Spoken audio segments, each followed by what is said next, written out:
अभी यूएसए के बहुत ही बड़े बैंक सिलिकॉन वैली बैंक के फेलियर की जो चर्चा वो चली रही थी, जिसमें जो कस्टमर डिपॉजिट बताए जा रहे थे ना, वो 175 बिलियन डॉलर्स के बताए जा रहे थे कि यूएस का एक और बहुत बड़ा बैंक सिग्नेचर बैंक के फेलियर की अब चर्चा न्यूज में देखने को मिल रही है, जिसके भी जो कस्टमर डिपॉजिट थे ना वो 88 बिलियन डॉलर्स के बताए जा रहे हैं। मतलब एक हफ्ते के अंदर अंदर यूएस में दो बहुत बड़े बैंक की जो कोलैप्स है, उनका फेलियर देखने को मिला है। तो इस वीडियो में हम इन बैंक फेलियर के बारे में चर्चा करेंगे, जो कि 2008 के बाद सबसे बड़ा बैंक फेलियर रहा है यूएसए में। ये बैंक काम कैसे करते थे, इसका क्या इंपैक्ट पड़ेगा दुनिया में, ये सब कुछ हम इस वीडियो में डिस्कस करेंगे। तो वीडियो को लास्ट तक जरूर देखें। तो जैसा कि मैं आपको ऑलरेडी बता चुका हूं कि ये 2008 के बाद ना यूएस का सबसे बड़ा बैंक फेलियर रहा है, क्योंकि 2008 में यूएस का वॉशिंगटन नाम का म्यूचुअल बैंक था जो कि भाग चुका था, मतलब जो बंद हो चुका था, जिसके जो टोटल एसेट थे ना वो $300 के बताए जा रहे थे। $300 के,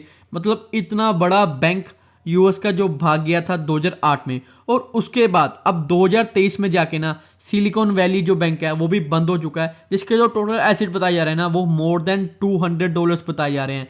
मतलब ये वॉशिंगटन म्यूचुअल बैंक के मुकाबले थोड़ा छोटा है, लेकिन $200 बिलियन आप अंदाजा लगा सकते हैं कितना बड़ा अमाउंट है। तो ये यूएस की हिस्ट्री का दूसरा सबसे बड़ा बैंक कोलैप्स देखने को मिला है, जो कि है सिलिकॉन वैली बैंक का। तो ये वो सिलिकॉन वैली बैंक है जो कि यूएस में एक जगह जिसका नाम सिलिकॉन वैली है, ये उस जगह में बैंक है, और इस बैंक का नाम भी है वो भी सिलिकॉन वैली बैंक है। ये सिलिकॉन वैली जो बेसिकली जानी जाती है ना, ये बेसिकली स्टार्टअप्स के लिए जानी जाती है, जो कि टेक स्टार्टअप्स होते हैं, जैसे गूगल हो गया, माइक्रोसॉफ्ट हो गया, जो भी बड़े बड़े टेक कंपनीज हैं सबके वहाँ पे ऑफिस हैं, सबके वहाँ पे जो हेडक्वार्टर्स हैं वो आपको सिलिकॉन वैली में देखने को मिलेंगे। और सिलिकॉन वैली जो बैंक है ना, ये भी इसलिए पॉपुलर था कि जो नए स्टार्टअप्स आते थे ना, ये उनको फंड करता था। जितने भी नए स्टार्टअप्स है दुनिया भर में, उनके तकरीबन जो बैंक अकाउंट थे वो सिलिकॉन वैली बैंक में देखने को मिलते थे। तो अब आपके दिमाग में क्वेश्चन आएगा कि $200 बिलियन के जो टोटल एसेट थे वो थे इस बैंक के, लेकिन यूएस में तो और बहुत बड़े बड़े बैंक हैं। ये यूएस के जो टॉप लिस्ट बैंक आते हैं ना, इसके तो उस लिस्ट में बहुत नीचे जाके रैंकिंग आती है। तो ज्यादातर स्टार्टअप इस बैंक में जो अपने अकाउंट्स क्यों खुलाते थे, तो देखें ये बैंक ना स्टार्टअप्स को बहुत ही अच्छी फैसिलिटीज देता था। जैसे आपको पता है कि स्टार्टअप के लिए फंडिंग लेना, ठीक है, उनके लिए लोन लेना बहुत ही मुश्किल हो जाता है, तो उनके लिए स्पेशली सिलिकॉन वैली बहुत ही जल्दी लोन प्रोवाइड करता था और बहुत ही आसान तरीके से प्रोवाइड करता था। तो अब ये सिलिकॉन वैली जो बैंक है वो कोलैप्स कर चुका है, जिसकी वजह से जो दुनिया भर में स्टार्टअप्स हैं उनको बहुत दिक्कतों का सामना करना पड़ेगा। क्योंकि जो सिलिकॉन वैली बैंक में जो स्टार्टअप्स के अकाउंट थे ना, वो सिर्फ यूएसए के स्टार्टअप्स के नहीं थे, वो दुनिया भर के जितने भी स्टार्टअप्स हैं ना, इंडिया के हो गए, यूके के हो गए, और भी कंट्रीज के हो गए, वो दुनिया भर के स्टार्टअप्स के अकाउंट्स आपको देखने को मिलेंगे सिलिकॉन वैली बैंक में। और दूसरी तरफ जो सिग्नेचर बैंक है वो भी कोलैप्स कर चुका है, जिसके अभी जो टोटल एसेट बताए जा रहे हैं ना वो $110 बिलियन बताए जा रहे हैं, जो कि बहुत बड़ी अमाउंट है।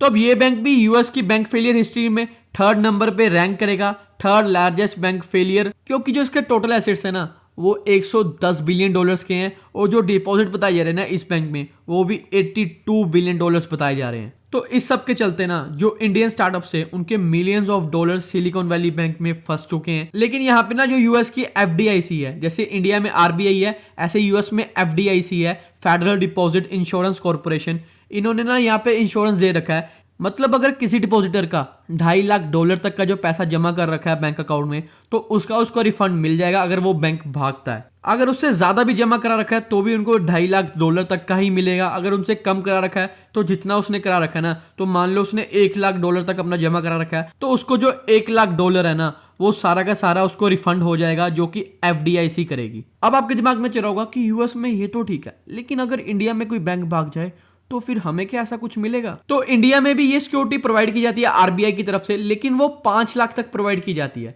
सिर्फ 5 लाख तक। तो मान लो कि आपका किसी बैंक में ना अकाउंट खुला हुआ है, एबीसी बैंक में, ठीक है, एबीसी बैंक में आपका अकाउंट है, उसमें आपके 2 लाख रुपए थे और वो बैंक भाग गया, तो आपको जो 2 लाख रुपए का रिफंड है ना वो आपको 90 डेज के अंदर अंदर मिल जाएगा। लेकिन आप पे अगर 2 लाख की जगह 8 लाख है तो आपको ना उसमें सिर्फ 5 लाख ही मिलेगा, क्योंकि 5 लाख तक ही मिलेगा, और जो ऊपर के पैसे हैं वो आपको नहीं रिफंड किए जाएंगे। तो ऐसी सिक्योरिटी भी देखने को मिलती है हमारी कंट्री में, लेकिन वो यूएस के मुकाबले में थोड़ी कम है। तो इसलिए आपने देखा होगा कि लोग ना बहुत सारे बैंक्स में अपने अकाउंट खुला लेते हैं। जैसे मान लो किसी के पास 20 लाख रुपए है, तो वो कम से कम ना अपने जो बैंक अकाउंट्स है वो 4-5 प्राइवेट बैंक में अपने अकाउंट्स खुलवा लेंगे, या सरकारी बैंक में खुलवा लेंगे, जिसमें वो 2 लाख 3 लाख ऐसे ऐसे करके डिपॉजिट कर लेते हैं, जिसकी वजह से अगर कोई बैंक भागता भी है तो जो उनके पैसे हैं वो बिल्कुल सेफ रहते हैं, वो उनको रिफंड कर दिए जाते हैं। लेकिन यूएस के इतने बड़े बैंक कोलैप्स से ना दुनिया भर में पूरा पैनिक का माहौल है, क्योंकि जैसा मैं आपको ऑलरेडी बता चुका हूँ कि दुनिया भर के जो स्टार्टअप्स के लिंक थे ना वो सिलिकॉन वैली बैंक से थे।